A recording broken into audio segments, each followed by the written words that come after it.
Ang pagtupad sa utos ng Diyos na itinadhana ni Moises, ang totoong naganap ay ang pakikipagtagpo ng Mesiyas sa mga nananabik na tao para sa kanyang pagdating.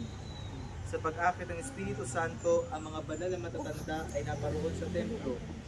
Sa tulong ng galaw ng Espiritu Santo, kanilang nakilala ang Panginoon at masaya nilang tinanggap siya. Kaya naman, tayo ngayon naririto at nagtitipon bilang tugon sa pag-akit ng Espiritu Santo. Tayo'y magpuposisyon patungo sa tahanan ng Diyos bilang pagsalubong sa Mesiyas.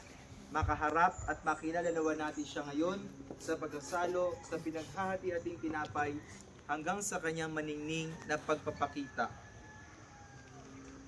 Manalangin tayo.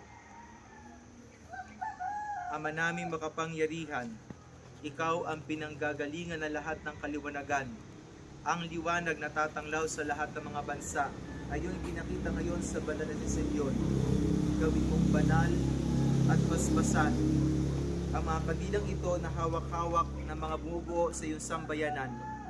Sa aming pagdadala nito, kami naway marapating mong umawit ng pagpupuri para sambahin ang ngalan mo. Sa aming paglakad sa landas sa iyong kabutihan, kami naway loobin mong sumapit sa di magmamali mong liwanag, si Jesucristo na aming Panginoon, magpasawalang hanggan. Amen.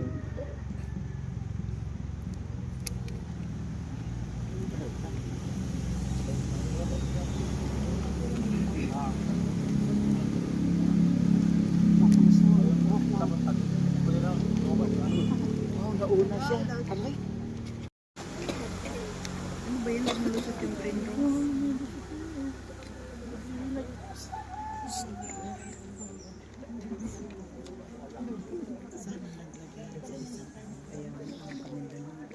Ibig po tayo ngayon.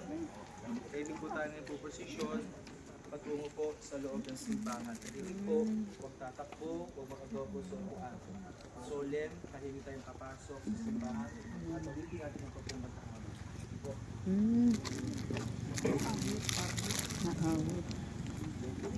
Why? Saan ang buwan ito?